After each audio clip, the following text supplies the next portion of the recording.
Final account.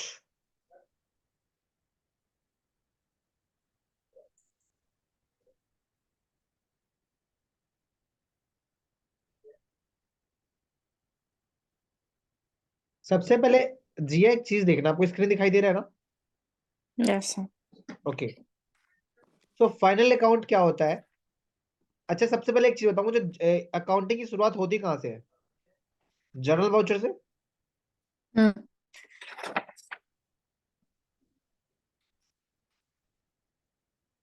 Journal voucher, या बोल सकते हैं हम इसको इनवॉइस या बिल। इनवॉइस या बिल से शुरू करते हैं,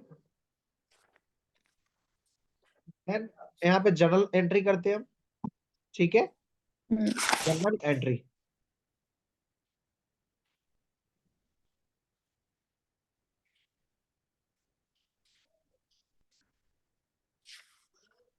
उसके बाद क्या होता है?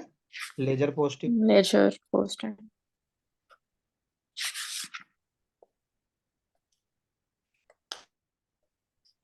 उसके बाद नेक्स्ट स्टेप क्या होता है इसका? ट्रायल। Trial balance. और ट्रायल बैलेंस के बाद आता है फाइनल अकाउंट। ठीक है, फाइनल अकाउंट में क्या आता है आपका? सबसे पहले आता है trading. Profit and loss account. Trading account और manufacturing account. Profit and loss. Good.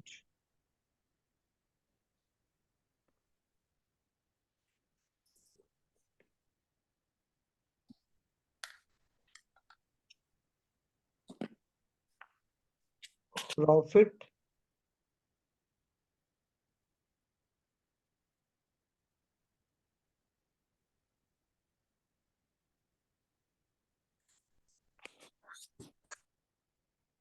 एक सेकंड, मुझे थोड़ा पेन का निब चेंज करने दो। हम्म।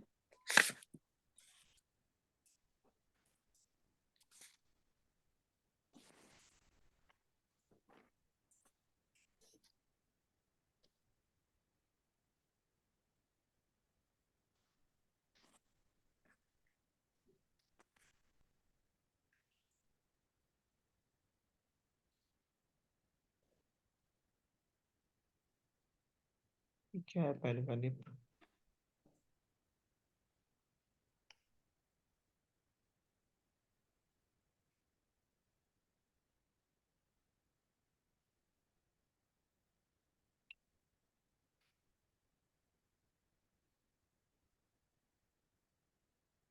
Profit and loss account,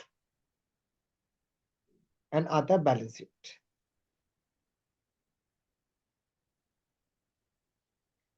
correct. Yes sir. ये तीन चीजें आती है। ये इससे हम ग्रॉस प्रॉफिट या ग्रॉस लॉस निकलता है हमारा। इन शॉर्ट में बोलना चाहूं, मोटा मोटा, कि मोटा मोटा प्रॉफिट कितना हुआ है, मोटा मोटा लॉस कितना हुआ है। प्रॉफिट एंड लॉस से नेट प्रॉफिट का पता चलता है, नेट प्रॉफिट और नेट लॉस का। ठीक है, और जो बैलेंस शीट होता है ना, इससे हमें पोजीशन का पता चलता है कि फाइनेंशियल पोजीशन क्या है, प्रोप्राइटरशिप क्या, मतलब बिजनेस का फाइनेंशियल क्या पोजीशन क्या है, कितना एसेट्स है उनके पास, कितनी लायबिलिटी है उनके पास। ठीक है, इस बिजनेस और ग्रॉस प्रॉफिट और नेट प्रॉफिट में एक्सपेंसेस किस में ऐड होते हैं? एक्सपेंसेस दोनों में होते हैं, फिर बट डिफरेंस क्या हुआ? डिफरेंसेस क्या होता है कि इसके अंदर सारे के सारे डायरेक्ट एक्सपेंस आते हैं, और इसके अंदर आता है indirect expense. Indirect okay. Expense, और इसमें आता है डायरेक्ट इनकम, और इसमें आता है इनडायरेक्ट इनकम। अब बोलोगे सर ये क्या होता है?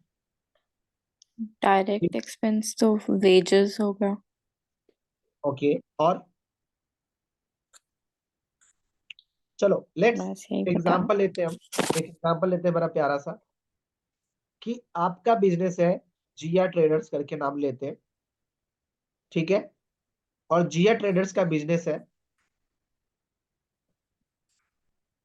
बैग बना के बैग बेचने का। हम्म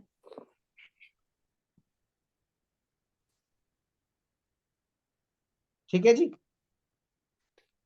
हम्म अब सबसे पहले बैग बनाने के लिए आपको क्या क्या चीज चाहिए? सबसे पहले रॉ मटेरियल में क्या चाहिए होगा, बता सकते हो आप? कपड़ा, हम्म क्लॉथ बोलते हैं, क्लॉथ से ही तो बैग बनता है। यस। इसमें जिप होता है, जिसे चैन भी कहते हैं प्यार से। ठीक है। उसके अलावा जब ये आप परचेज करके लाते हो, सपोज करो कि आपका ऑफिस है, आपका फैक्ट्री है, IMT मानेसर, जहां पे ये आप बैग बनाते हो और बैग बना के बैग बेचते हो। Bag I.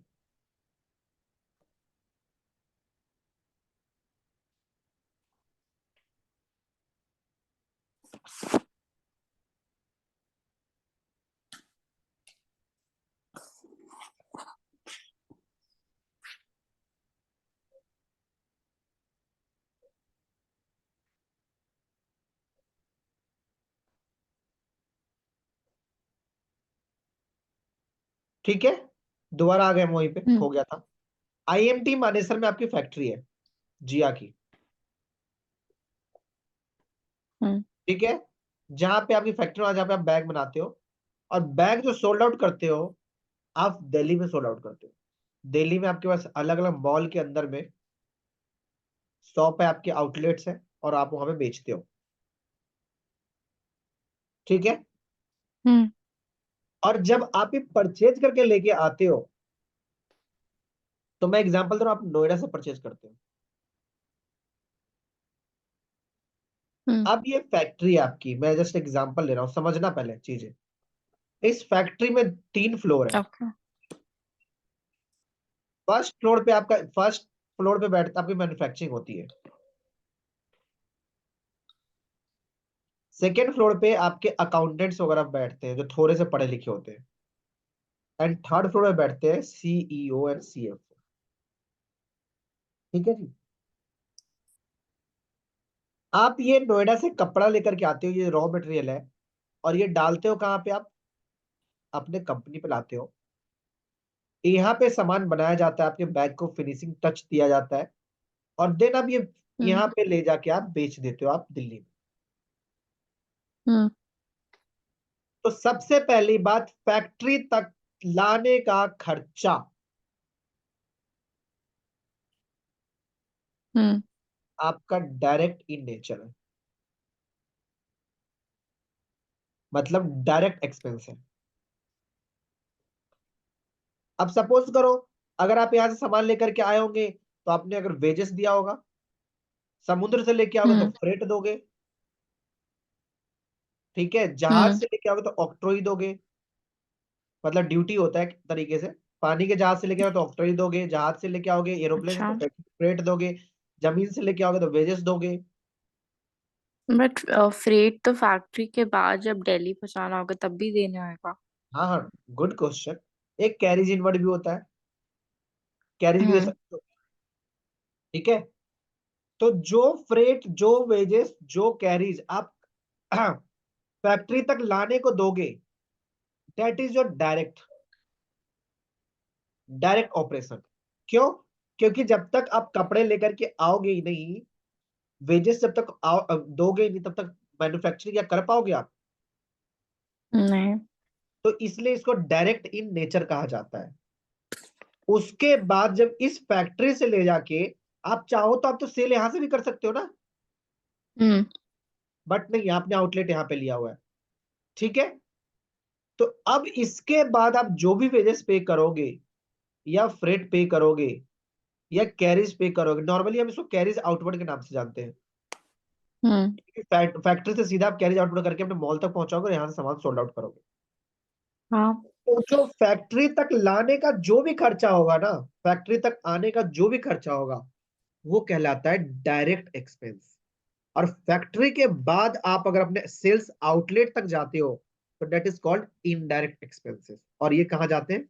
Profit and loss account. अच्छा, ओके। अब सुनो दोबारा चीजें।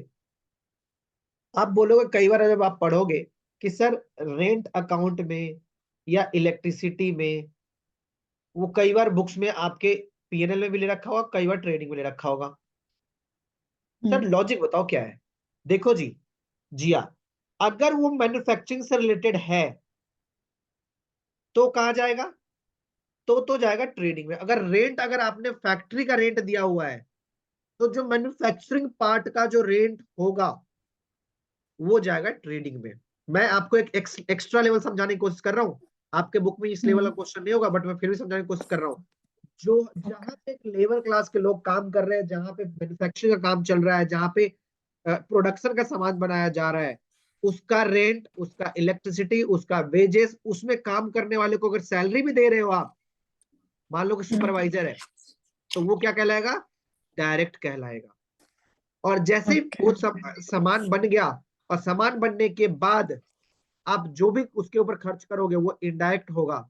चाहे हो सकता है अगर आप आउटलेट में लेके जाओगे तो आउटपुट में जब लेकर के जाओगे, कहाँ पे, जब आउटलेट पे जब अगर आप लेकर के जाओगे तो केस में भी तो आप उसको करोगे ना। जब आप आउटलेट लेकर के जाओगे तो उस केस में भी आपको रेंट पे करना पड़ेगा। उस केस में भी आपको, सुनना मेरी बात, अगर आप फैक्ट्री के बाद फैक्ट्री तक जो भी खर्च कर रहे हो, फैक्ट्री तक जो भी खर्च करोगे वो डायरेक्ट इन नेचर होगा और ट्रेडिंग अकाउंट में आएगा। चाहे आप परचेज करो, चाहे आप उसके ऊपर वेजेस पे करो, चाहे आप उसके ऊपर कैरेज पे करो, चाहे आप उसके ऊपर इलेक्ट्रिसिटी पे करो, चाहे वहां पे काम करने वाले वर्कर को सैलरी क्यों ना दो। मैं सैलरी पे दोबारा जोर दे रहा हूं। जो फैक्ट्री के अंदर अगर कोई सुपरवाइजर है तो उस सैलरी को हम वेजेस में डालेंगे। अब सुनना मेरी बात, ओके। बहुत इंपॉर्टेंट चीज बताने जा रहा हूं मैं यहाँ पे,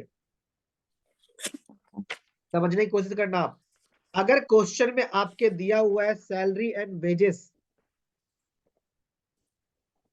अगर क्वेश्चन में आपका दिया हुआ है सैलरी एंड वेजेस, तो मान के चलना, कहाँ गया कर्सर, कहाँ गया,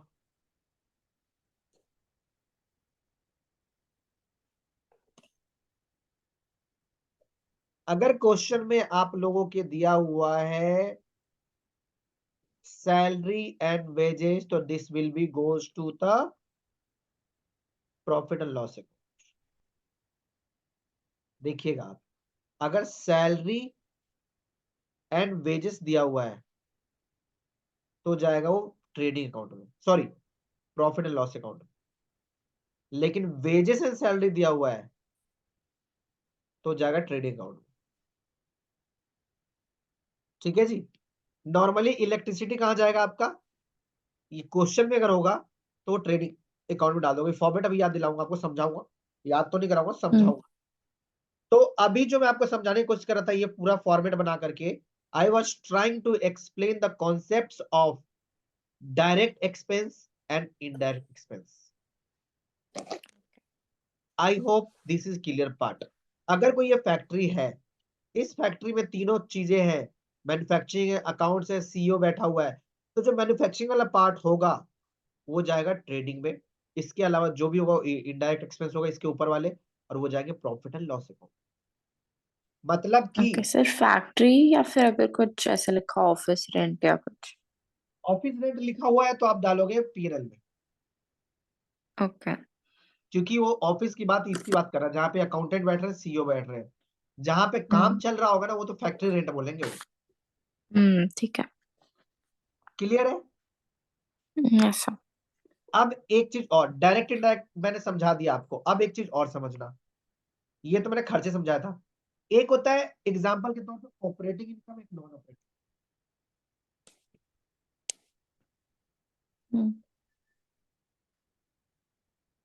और एक होता है नॉन ऑपरेटिंग इनकम।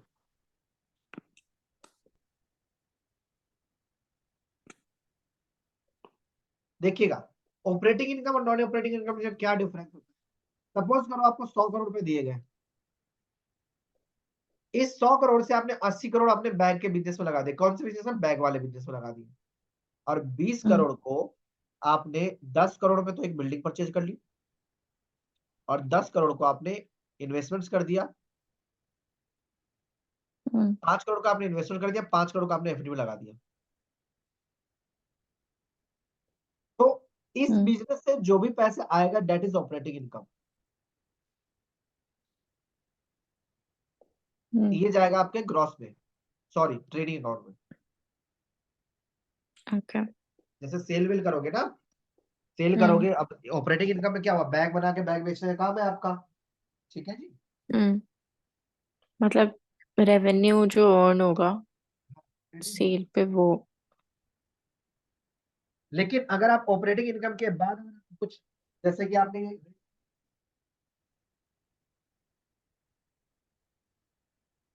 अगर आपने रेट पे चढ़ा दिया बिजनेस को, ठीक है, सॉरी रेट पे नहीं, ये जो 10 करोड़ रुपए आपने लगाया था, कहाँ पे लगाया था इस 10 करोड़ रुपए को? एफडी वगैरह। हाँ एफडी वगैरह में आपने लगा दिया। एफडी में अगर आपने ये लगा दिया 10 करोड़ रुपए, तो ये मेरा बिजनेस तो नहीं है ना, मैंने तो पैसा फालतू में, तो मैंने एफडी में लगा दिए।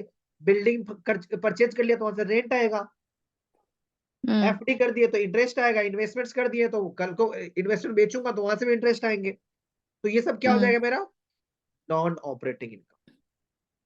और ये कहाँ जाएगा मेरा, okay. Profit and loss account में जाएगा। ठीक है। यहाँ तक क्लियर है आपको? Got it. Yes sir.